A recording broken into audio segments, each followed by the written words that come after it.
Bienvenidos a Wanda Misterios. Hoy hablaremos del incidente OVNI de Manises, España. Comencemos. El 11 de noviembre de 1979, lo que parecía un vuelo rutinario se transformó en uno de los sucesos más enigmáticos y recordados de la historia de la aviación en Europa, el caso OVNI de Manises. La jornada había comenzado con normalidad, sin presagios de lo que estaba a punto de ocurrir. La tripulación del vuelo JK-297 de la compañía TAE Transportes Aéreos Españoles tenía como misión trasladar a más de un centenar de pasajeros desde Salzburgo, con escalas en Palma de Mallorca y destino final Tenerife. Todo transcurría bajo los procedimientos habituales, con comunicaciones fluidas, navegaciones estables y una tranquilidad general que se respira en los vuelos comerciales cuando no hay contratiempos. Sin embargo, la calma se rompería cuando, poco después de la medianoche, el comandante del aparato, Francisco Javier Lerdo de Tejada, comenzó a recibir reportes extraños en su instrumental y, lo más inquietante aún, a percibir visualmente la presencia de luces misteriosas que parecían desplazarse con patrones imposibles de encajar en la lógica aeronáutica.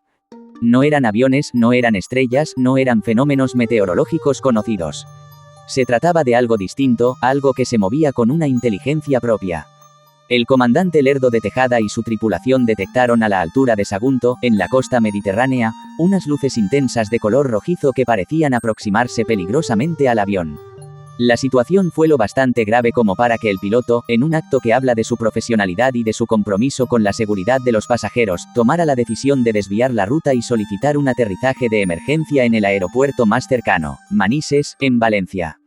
La petición sorprendió a la torre de control. No era habitual que un avión comercial cambiara repentinamente su trayecto sin una razón de peso, y cuando el comandante explicó que estaban siendo perseguidos por un objeto no identificado, la incredulidad se mezcló con la alarma. Un avión con más de 100 pasajeros estaba en potencial peligro, y lo peor es que nadie sabía realmente de qué se trataba. Dentro de la cabina, los nervios se mezclaban con la disciplina profesional. La tripulación intentaba mantener la calma, evitando transmitir el pánico a los pasajeros, quienes aún no tenían conocimiento de lo que ocurría. Las luces se mantenían a una distancia inquietante, como si jugaran con el avión. En ocasiones parecían acercarse peligrosamente para luego alejarse con una rapidez imposible de igualar por cualquier aeronave convencional. Lerdo de Tejada, experimentado en cientos de vuelos, sabía que aquello no tenía explicación. No era tráfico aéreo, no era un fallo en los instrumentos, era real, tangible, y estaba allí fuera. Lo más perturbador era que estas luces parecían responder a los movimientos del avión, casi como si estuvieran observando cada maniobra, cada giro, cada intento de evasión. El diálogo con la torre de control de Barcelona quedó registrado y, con el tiempo, formó parte de los informes que más tarde se desclasificarían. En esas comunicaciones, el comandante describía la extraña persecución y la imposibilidad de mantener la ruta hacia Canarias. Desde tierra, los controladores no detectaban nada inusual en el radar, lo que aumentaba la sensación de misterio. ¿Cómo era posible que un objeto tan cercano y visible a simple vista no dejara rastro en el radar? Ante la insistencia del piloto y la situación límite, la torre autorizó el desvío hacia el aeropuerto de Valencia. Era la primera vez en la historia de la aviación española que un avión comercial debía realizar un aterrizaje de emergencia por la persecución de un objeto volador no identificado.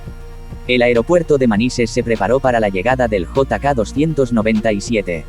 Luces encendidas, personal en alerta, protocolos de emergencia listos. Cuando la aeronave tocó tierra, los pasajeros no comprendían del todo lo ocurrido, aunque pronto los rumores se extendieron entre los pasillos. Algo había obligado a detener el viaje.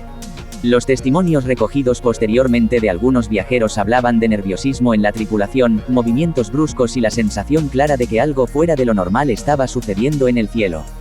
Pero el incidente no terminó con el aterrizaje. Mientras el avión se encontraba ya seguro en tierra, los objetos luminosos continuaban merodeando la zona, como si estuvieran interesados en la aeronave o en los movimientos humanos a su alrededor. El fenómeno estaba lejos de haber concluido.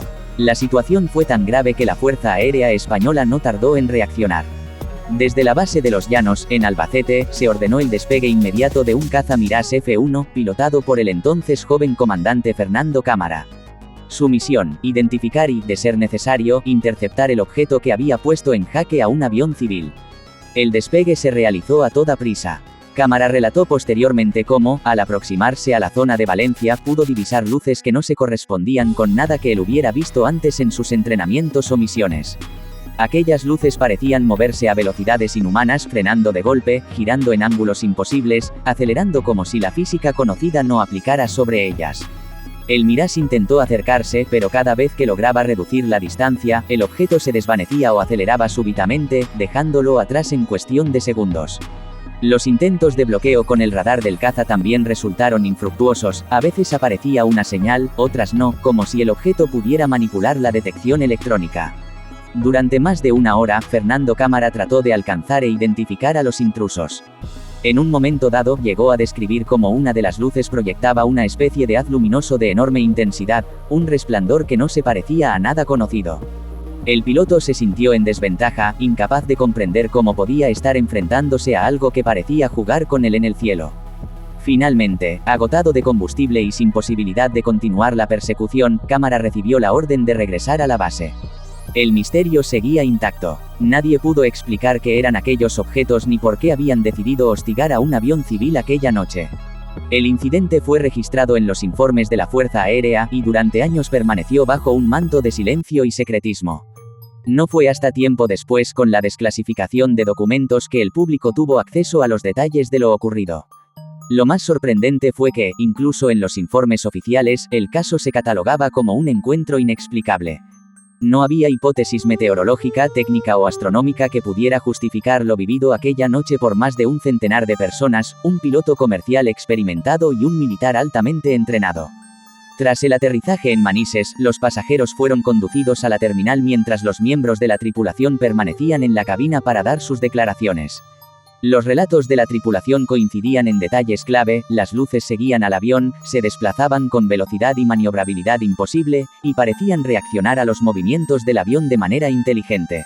Algunos pasajeros, al mirar por la ventanilla durante el descenso, afirmaron haber visto objetos en forma de esfera con un resplandor rojizo y verde, que desaparecían y reaparecían en cuestión de segundos, dejando un rastro luminoso en el cielo nocturno. La intensidad del fenómeno causó miedo y desconcierto entre los viajeros, quienes describían la sensación de que algo más allá de la comprensión humana estaba observando cada movimiento.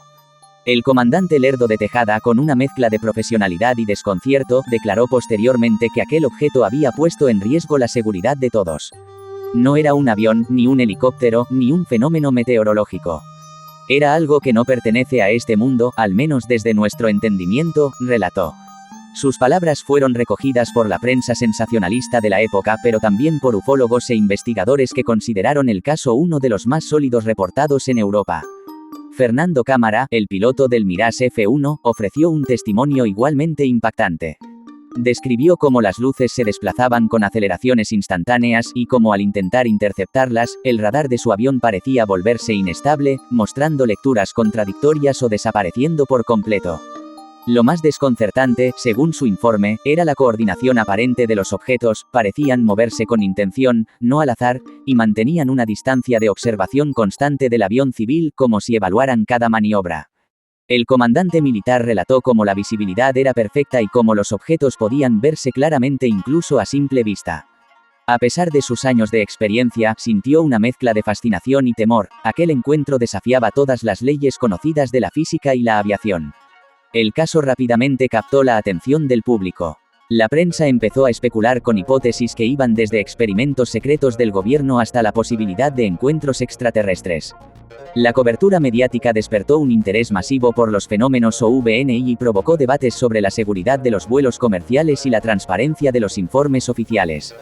Algunos testigos afirmaban que la Fuerza Aérea Española había sido demasiado rápida en desplegar un caza para interceptar las luces, y que esto podría indicar que las autoridades ya estaban al tanto de la existencia de objetos voladores desconocidos. Los ufólogos recogieron estos elementos como prueba de un encubrimiento sistemático, mientras que los escépticos defendían teorías meteorológicas o psicológicas, apuntando a errores en la percepción de los pilotos debido a la fatiga, la presión del vuelo nocturno o la refracción de luces terrestres.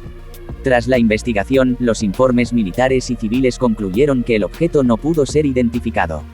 Las hipótesis más relevantes fueron: fenómenos atmosféricos o astronómicos. Se propuso que se trataba de reflejos de luces en nubes o incluso de satélites, pero esta teoría no explicaba la maniobrabilidad ni la interacción con el avión.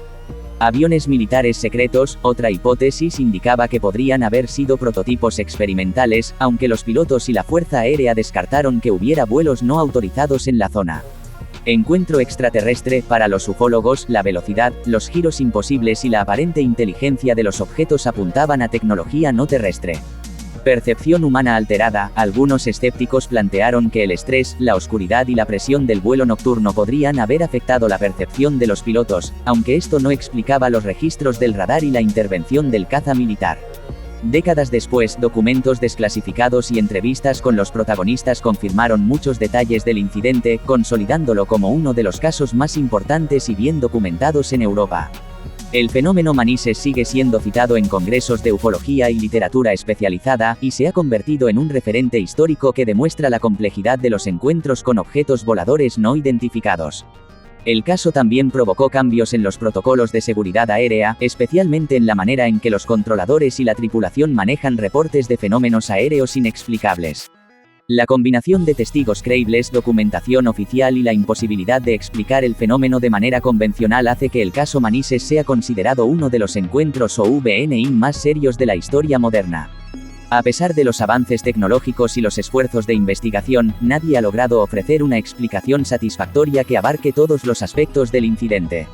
Las luces siguen sin ser identificadas, y los protagonistas mantienen la convicción de que lo que presenciaron aquella noche estaba más allá de la comprensión humana.